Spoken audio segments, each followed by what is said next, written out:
रामशंकर भारतीय inter college में प्रधानमंत्री अटल बिहारी वाजपेयी की जयंती पर अटल नामक पुस्तक एवं सम्मान समारोह गोष्ठी का किया गया आयोजन। जिले के कई जनप्रतिनिधिगण व अतिथिगण रहे मौजूद। रामशंकर भारतीय इंटर कॉलेज मथुरा बाजार में भारत रत्न पूर्व प्रधानमंत्री अटल बिहारी वाजपेयी की 99वीं जयंती हर्षोल्लास के साथ मनाई गयी। स्वर्गीय वाजपेयी जी के चित्र पर माल्यार्पण करते हुए मुख्य अतिथि पूर्व मुख्यमंत्री मंत्री एवं डुमरियागंज सांसद जगदम्बिका पाल ने वाजपेयी जी के व्यक्तित्व एवं कृतित्व पर प्रकाश डाला। कहा कि कन्याकुमारी से कश्मीर तक पक्की सड़क से जोड़ने का कार्य प्रधानमंत्री ग्राम सड़क योजना से जोड़ने का कार्य किया है। कहा कि वाजपेयी जी का बलरामपुर जनपद कर्मस्थली रही है।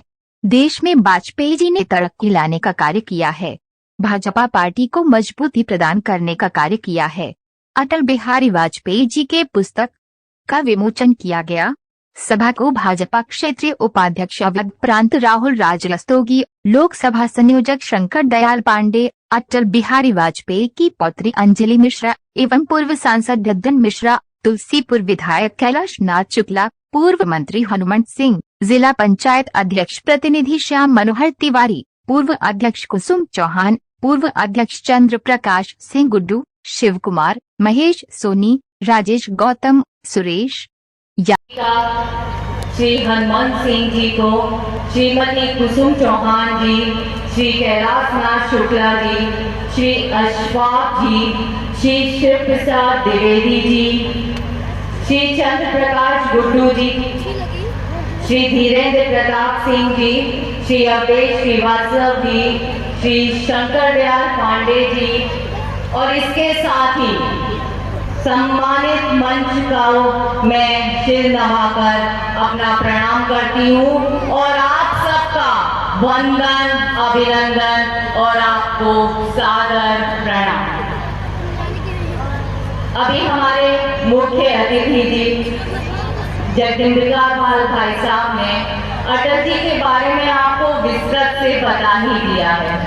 अटल जी की अगर बात की जाए तो उनकी छोटी छोटी यादें, उनके छोटे छोटे संस्मरण इतने ज्यादा हैं कि हर संस्मरण को याद करके आंखों में पानी आ जाता है। और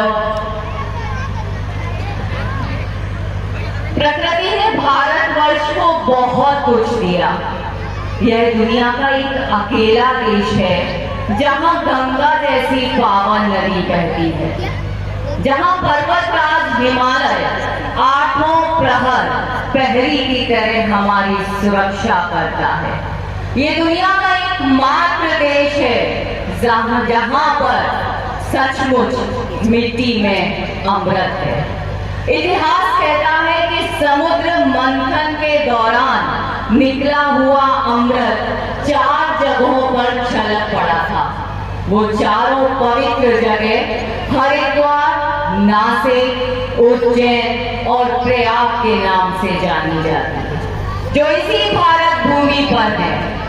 कई उपहार दिए हैं हमें प्रकृति ने, लेकिन एक उपहार है जो सब पर भारी है। यह अकेला ऐसा देश है जिसके पास अटल बिहारी है। था नहीं, क्योंकि युग पुरुषों के बारे में कभी भी भूतकाल में बात नहीं की जाती। ये उनके अवतरण का अपमान होता है। अटल बिहारी हैं और अटल बिहारी जी सदा रहेंगे। उस दिन नहीं रहेंगे जिस दिन सूर्य पूर्व में उगना बंद कर देगा और पश्चिम में अस्त होना छोड़ देगा। तब तक इस भारत भूमि के कण कण में अटल बिहारी वाजपेयी जी का नाम अमर रहेगा।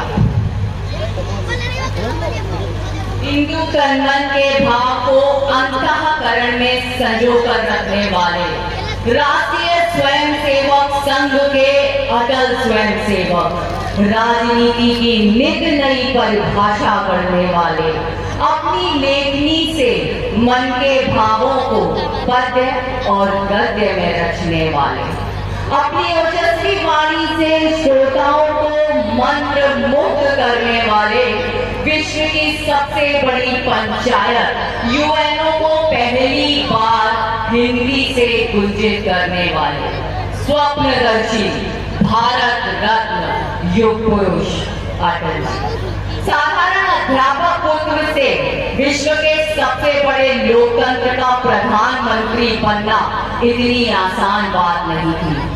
उनमें श्री राम जी सा मर्यादित समरस भाव, श्री कृष्ण जी जैसा कूटनीतिक सखा भाव, विवेकानंद के जैसी ओजस्वी वाणी तो आचार्य चाणक्य के जैसी होती थी। अपने जीवन का प्रत्येक क्षण और अपने शरीर का प्रत्येक कण राष्ट्र सेवा के यज्ञ में अर्पण कर दिया। जीवन भर एक मौन तपस्वी की तरह कठोर साधना करते रहे। ऐसे ही कोई अटल नहीं हो जाता, उसके लिए जीवन लगाना पड़ता है, तपस्या करनी पड़ती है। जब वो सदन में बोलते थे तो पक्ष हो या विपक्ष सभी सांसद उन्हें ध्यान से सुनते थे। अपने इसलिए सुनते थे कि अटल जी हमारे अपने हैं, और विपक्ष वाले इसलिए सुनते थे कि उनकी जो बातें होती थी वो पार्टी लाइन से ऊपर होती थी, राष्ट्र हित में होती थी, इसलिए उन्हें सदैव राष्ट्र का नेता माना गया। एक बार सोच के देखिए, क्या वो बेटा कहने के लायक है जो दूसरों की माँ के तो कदम चूमे और अपनी माँ को पहचानने से इनकार कर दे। मेरा इशारा जिस ओर है उस ओर आप समझिए कि जब हम भारत देश की बुराई जाकर दूसरे देशों में करते हैं तो वो बेटा क्या कहलाने लायक है। हम दुनिया में सभी धर्मों का सम्मान करते हैं, सर्वधर्म समभाव रखते हैं और वसुदेव कुटुंबकम का उच्चारण करते हैं, लेकिन इसके लिए ये जरूरी तो नहीं कि हम अपना कुल, वंश और परंपरा का त्याग कर दें, अपनी शिराओं में बहते हुए रक्त को झुठला दें, ये कोई जरूरी नहीं है। अटल जी ओजस्वी वक्ता, कवि, पत्रकार, राष्ट्र पुरुष, युग पुरुष, अटल जी को हमेशा अपनी दो बातों पर गर्व रहा, भारत भूमि में जन्म लेने पर और हिंदू होने पर। अटल जी की एक कविता बहुत ही प्रचलित है, प्रसिद्ध है और आप सभी ने वो सुनी होगी। अगर आप सबकी अनुमति हो तो मैं वो कविता का उच्चारण करना चाहूँ।